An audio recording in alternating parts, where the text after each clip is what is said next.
Hola, ¿cómo están a todos? Les habla el doctor Marcelo Cortés Crespo. Y el día de hoy vamos a hablar acerca de lo que es el primer tema del libro Kay Moore. Así que iniciamos con este tema muy importante que es Introducción a la Anatomía. La palabra anatomía deriva de lo que es el griego ana, arriba, y temo, cortar. Es un significado literalmente que significa corte a través, en referencia a la disección para poder estudiar el cuerpo. Un concepto simple y sencillo de la anatomía, podemos decir que la anatomía es una ciencia que estudia y describe y analiza la forma, la estructura y las relaciones de las diferentes partes del cuerpo humano en su estado normal.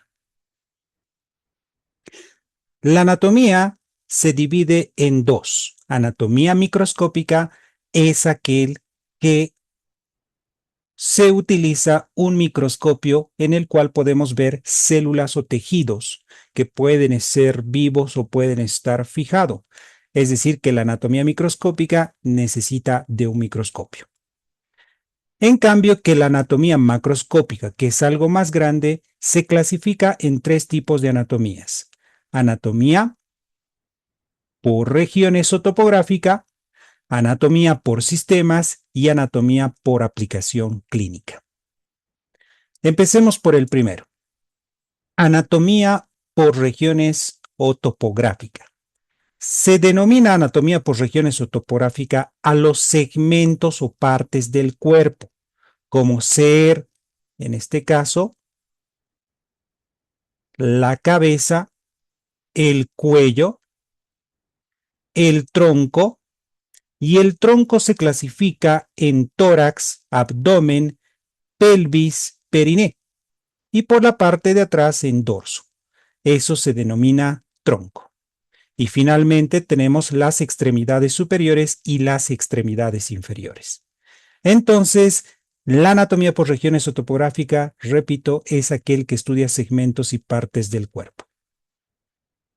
Además, podemos estudiar mediante planos constitutivos. Es decir, si agarramos esta región de la cabeza, podemos hacer un corte y podemos encontrar estos planos constitutivos. Por ejemplo, tenemos desde lo más superficial, que es la piel. Debajo tenemos el tejido celular subcutáneo, que entre comillas es la grasa. Y profundamente tenemos la fascia, que vemos acá de color blanco. Más profundamente el músculo y finalmente el hueso. Y por dentro o hacia dentro del hueso tenemos este espacio que se denomina cavidad. Entonces a eso denominamos planos constitutivos que vemos de superficial a profundo. Es lo que podemos ver en una región o en varias regiones del cuerpo. También dentro de esta anatomía por regiones o topográfica encontramos una anatomía muy especial, que es la anatomía de superficie. ¿Qué es esta anatomía de superficie? Es aquella exploración física que se realiza en sujetos vivos. Es decir, que nosotros podemos realizar esto fácilmente en una consulta médica. Es decir, que lo primero que hacemos es realizar la inspección, que revisamos la piel, si tiene lesiones, palpación con el tacto, palpar si hay algún lugar doloroso, percusión, percutir con los dedos, como estamos viendo en esta imagen, y finalmente auscultación, con un fonendoscopio, estetoscopio, poder auscultar el corazón, el pulmón o la parte abdominal para ver los niveles hidroaéreos. Entonces, eso es anatomía de superficie, exploración física en sujetos vivos mediante inspección, palpación, percusión y auscultación. Pasamos al siguiente, que es anatomía por sistemas.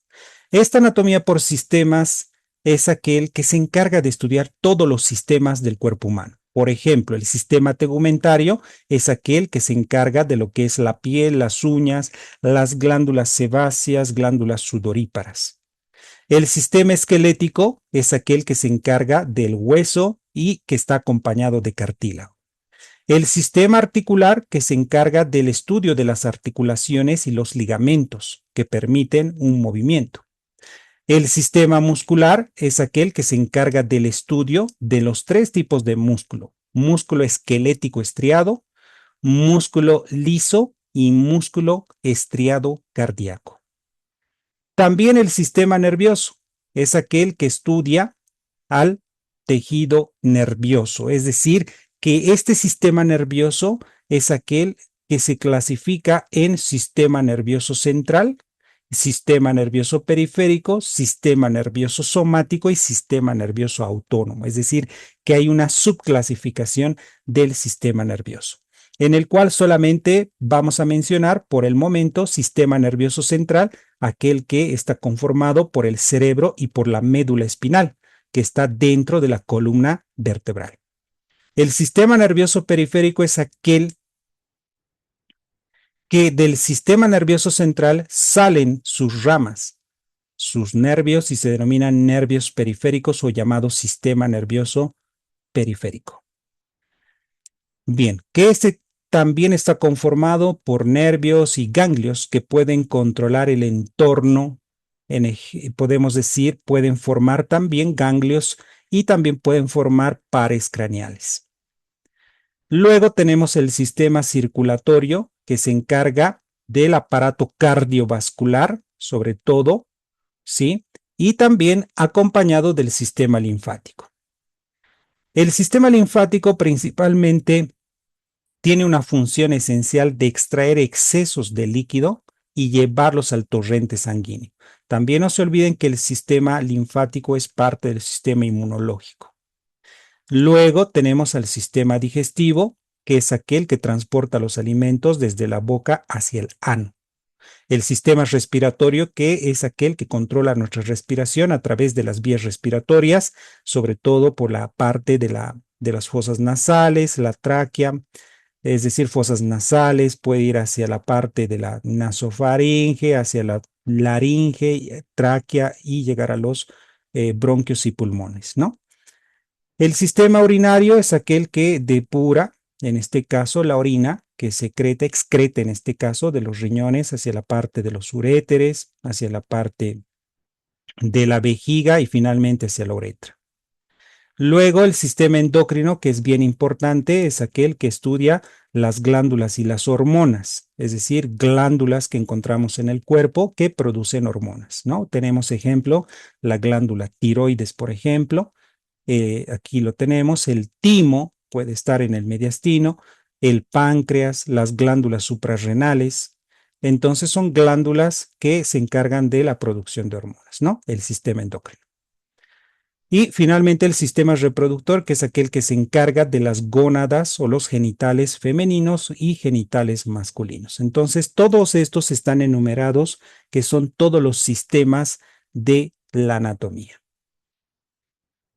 Bien, y el último, la anatomía por aplicación clínica. Esta anatomía por aplicación clínica tiene una función, que es resolver los problemas clínicos, como ser la enfermedad.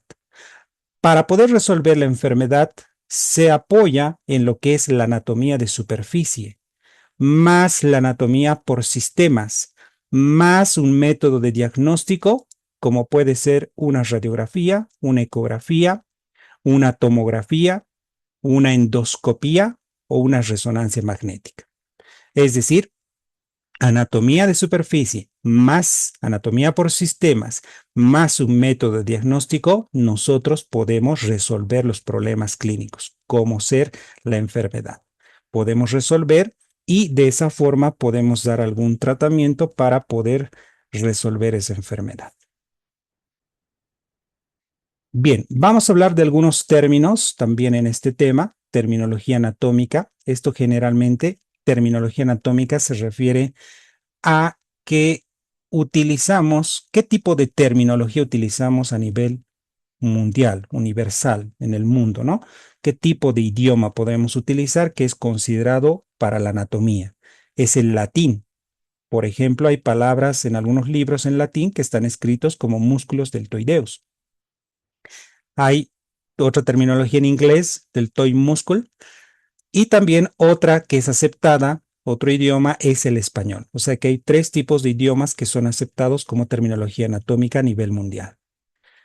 Bueno, estructuras de términos. También se considera que algunos órganos, estructuras del cuerpo, se los pueden llamar de acuerdo a su forma, su tamaño o su localización. Por ejemplo, el músculo deltoides, que está en el hombro. ¿Por qué lo han puesto músculo deltoides? Lo han colocado justamente por el símbolo delta, es decir, porque tiene la forma del símbolo delta, y de ahí viene este músculo bautizado con el nombre deltoides. Pero puede ser también por el tamaño, por la localización. En este caso, también otro ejemplo puede ser bíceps, porque son 2 bíceps, 2 cabezas, tríceps, 3 cabezas, cuádriceps, 4 cabezas. Entonces, hay estructuras que se los puede colocar un nombre de acuerdo a la forma, al tamaño o a la localización donde se encuentre. Bien, otro punto que es importante, hay que manejar la posición anatómica, que nos va a servir de mucho. La posición anatómica, ¿qué nos dice? Que el paciente debe estar con la cabeza y los ojos mirando hacia adelante. Debe estar los brazos, que son estos de acá, pegados al tronco, las palmas hacia adelante y los miembros inferiores paralelos y juntos, y los pies hacia adelante. Cuando nos pongamos en esta posición, se denomina posición anatómica. Esta posición nos sirve para poder ubicar, para poder realizar otros términos, otro tipo de terminología en esta posición, que vamos a hablar enseguida. Así que no se olviden cómo es la posición anatómica. A esto añadimos otros términos como ser cúbito supino, cuando el paciente está recostado con la boca hacia arriba, cúbito prono, cuando el paciente está recostado con la boca hacia abajo, y bipedestación, cuando el paciente está de pie, como en esta imagen estamos viendo. Bien, otro punto, planimetría. La planimetría, en concepto, podemos decir que planimetría es denominada como planos imaginarios. Son planos imaginarios que trazamos a nivel del cuerpo. En este caso existen 4 planos anatómicos. El primer plano es denominado plano medio. Como ven en la pantalla, el plano medio es aquel que va a lograr dividir una mitad derecha y una mitad izquierda. Plano sagital es aquel que va a estar paralelo al plano medio. Paralelo al plano medio. Puede estar hacia el lado derecho o puede estar hacia el lado izquierdo. El plano frontal es también llamado coronal, como vemos acá. Este plano frontal o coronal es aquel que va a lograr dividir una parte anterior y por atrás una parte posterior. Otro ejemplo de plano frontal o llamado coronal es cuando realizamos en los pies. Miren por acá. El plano frontal o coronal también va a dividir una parte anterior, que serían los dedos, y una parte posterior, que estaría la parte del talón. Y luego tenemos el plano transversal. Este plano transversal es llamado axial. Es aquel que nos sirve para poder dividir una mitad superior y una mitad inferior. Plano transverso o axial. Esos son considerados los 4 planos anatómicos principales que podemos realizar imaginariamente en una persona o en un paciente. Bien, secciones o cortes. Estos nos sirven para poder realizar algunas disecciones.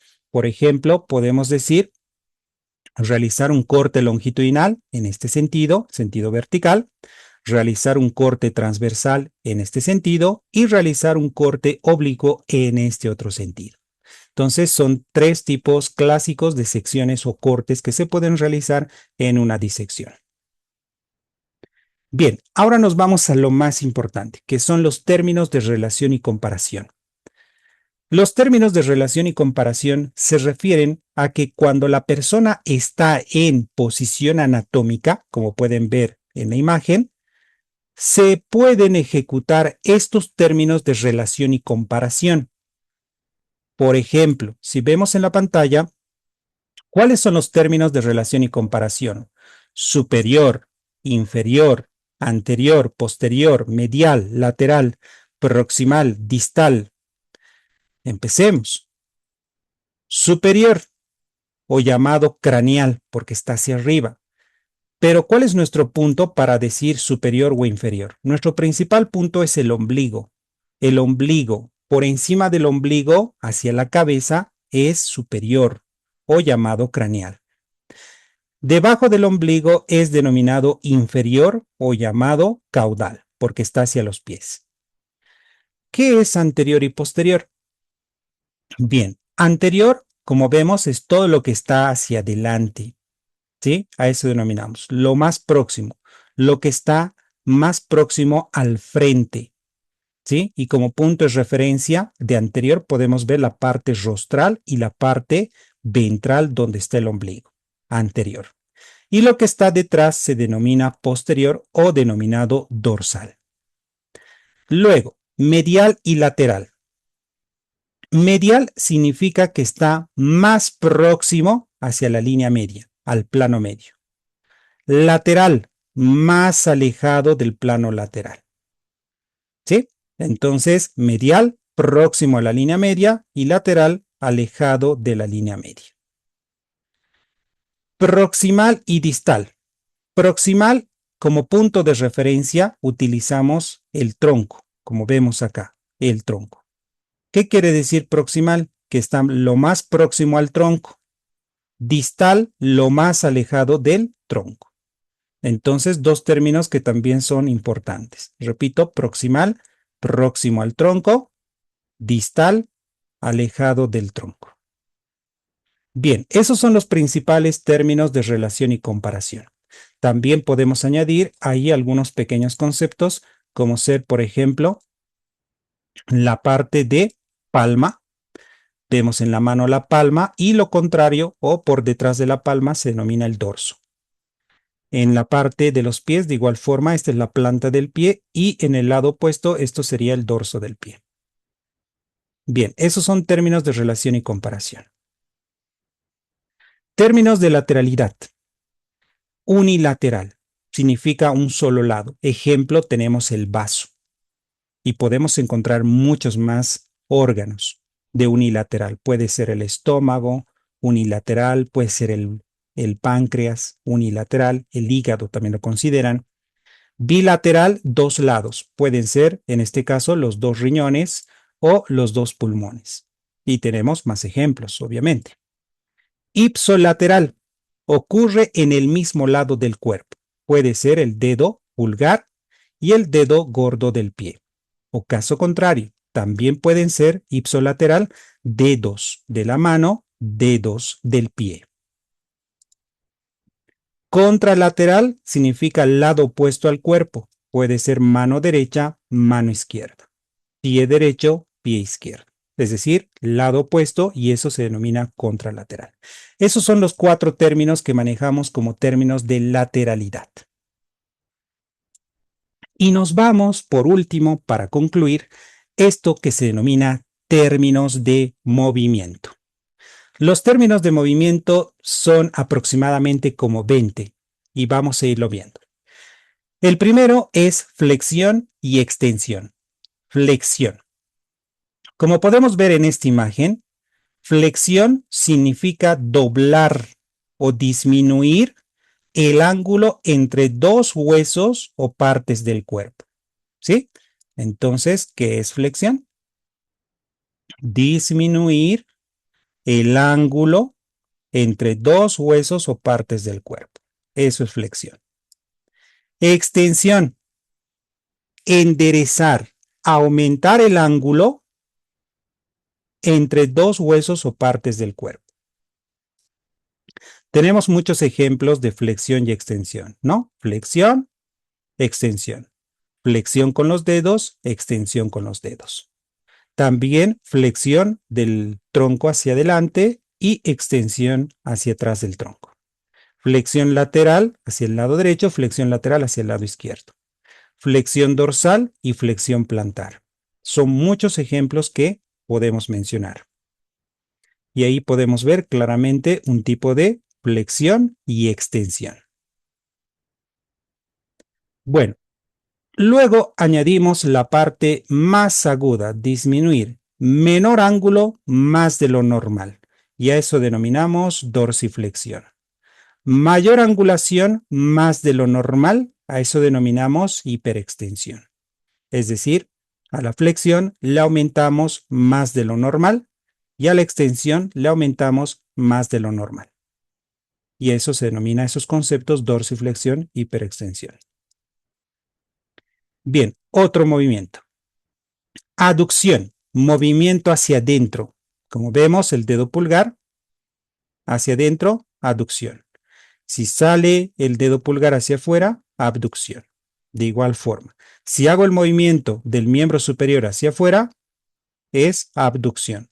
Movimiento hacia adentro, aducción. Podemos realizar también con los dedos cuando abrimos y cerramos los dedos. Aducción, aducción cuando se cierran los dedos. ¿Sí? Abducción cuando se separan y se abren los dedos. ¿No? Ahí podemos ver también otro tipo de ejemplo para poder ver movimiento hacia adentro, aducción, y hacia afuera, abducción.